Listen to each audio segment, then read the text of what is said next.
Have you ever wanted to know how to sew an invisible hem, but with your sewing machine? Well, today I'm going to teach you just how to do that.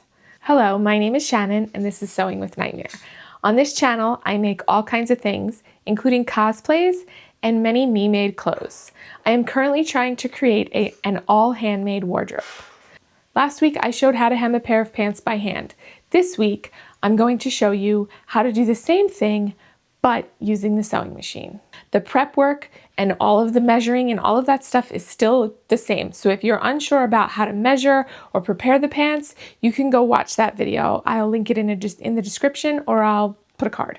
Today, I am specifically just showing the stitching with the machine.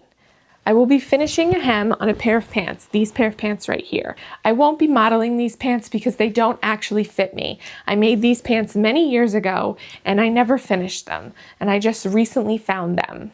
And I thought they were perfect as an example for this project. At the end of the video, I'm also going to be showing some examples of other projects that I've used this particular stitch on. So stay tuned for that. Well, with that, let's get into it. So here I'm just prepping these pants and doing a double fold hem and pressing them so that they will be easier to sew. Same as I did in the last video with the other pants, there's just nothing that I need to cut off because these are unfinished at the bottom.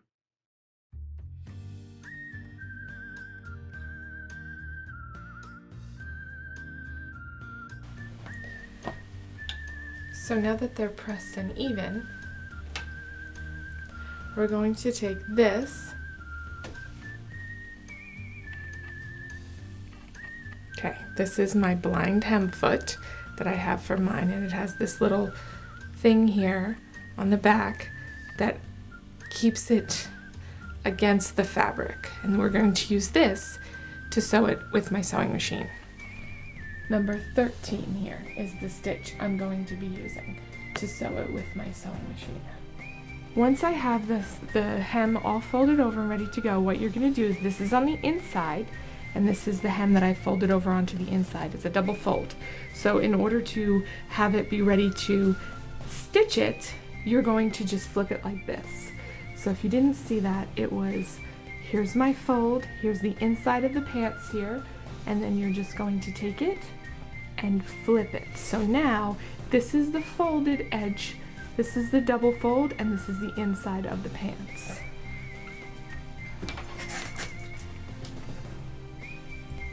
And then you can pin it like this all the way around.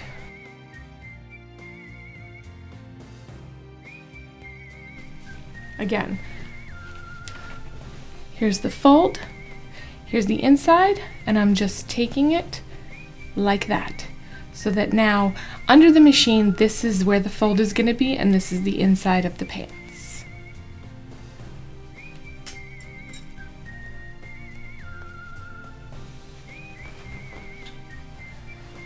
And you're going to put it, and you can pin it all the way around.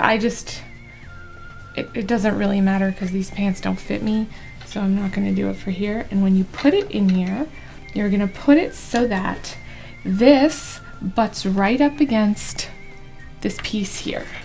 So the stitch is going to do, where is it here? It's going to do 3 stitches here and 1 stitch to catch here. And we're going to do a couple of stitches and see how it looks.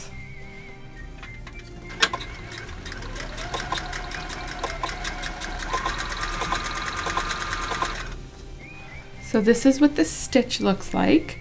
Here you have 1 stitch that's caught here, and then 3 or 4 stitches, however many stitches it is here, and then another stitch, and then 3 or 4 stitches in the cuff, and then another stitch here. And what that looks like on the outside is this. And there you have your finished hem. Now if you had used matching thread, you wouldn't really see this at all. But since I used contrasting thread, you can see the stitches. So I'm gonna pull this out and do the entire, okay. So again, we're gonna have this piece here, this part here is the cuff that we folded back, and then this here is the actual pant leg here. And then this is on the inside of the pants, as you can see here by this unfinished seam allowance here. And now, like I said, I'm using the stitch 13 here on my sewing machine, but I'm using that stitch here. And what that stitch does is it does a couple of rows of regular stitches here like this, and then it goes over and grabs some of this fabric. And we'll do this all the way around on this pant so you guys can see what it looks like when it's finished. And always make sure, two things: take out your needles as you're going because you don't want to break your needle, and you want to make sure that this piece of fabric stays right up against this little guide here. This can also be called like an edge stitch foot. You can use it for edge stitching. You can use it for like top stitching or stitching in the ditch. It's pretty useful for that. Not on this particular stitch, but on with a regular stitch, it'll keep the fabric straight up against this piece here. So you just want to keep going and making sure that you keep it there. If it goes over, you'll catch. So like if the piece goes underneath here like this, if it ends up with this piece underneath, you're going to catch too much of this fabric and it won't be invisible. So you always want to make sure that you're keeping this piece up against this little group, this little piece here. I don't know what it's called.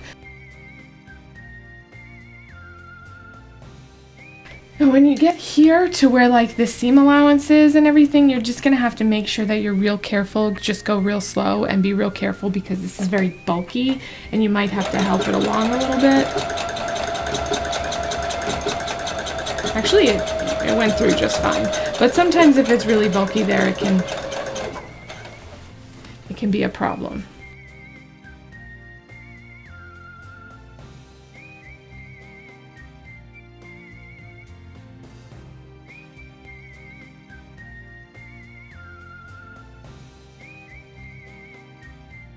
So I'm not back tacking here, but I am overlapping my stitches. So I did overlap the stitches with where I started.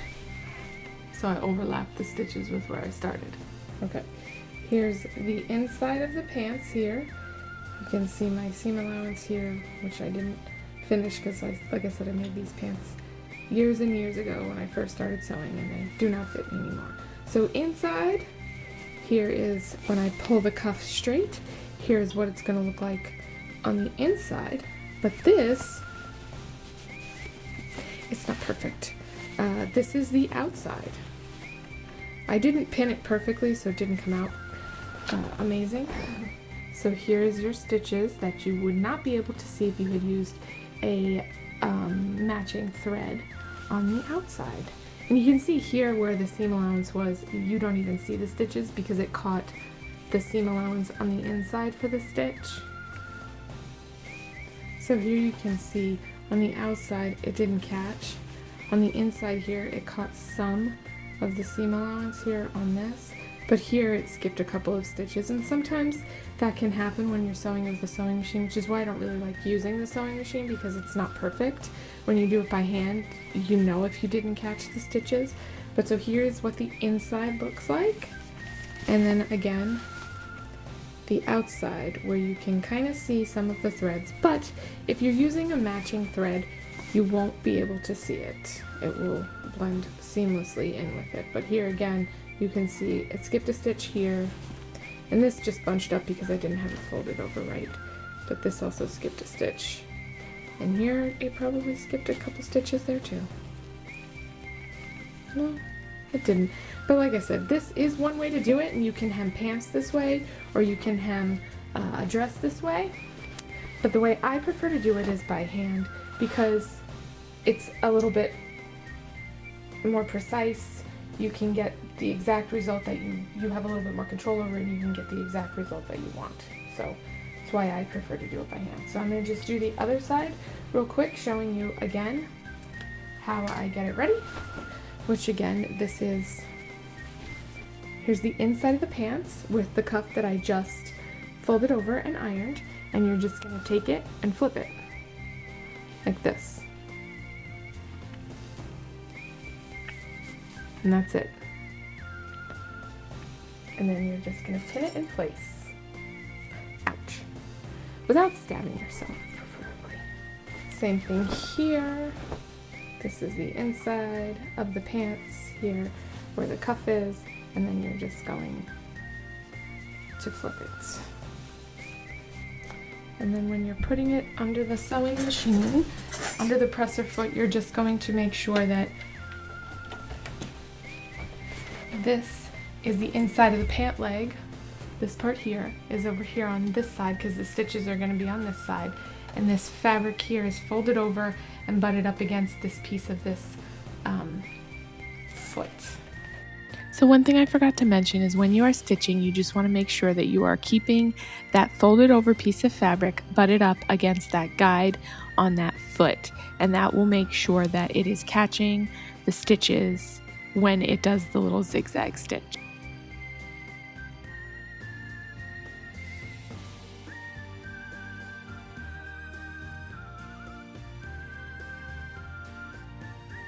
Here's what it's going to look like when you pull it off of the sewing machine. And there's your stitching line.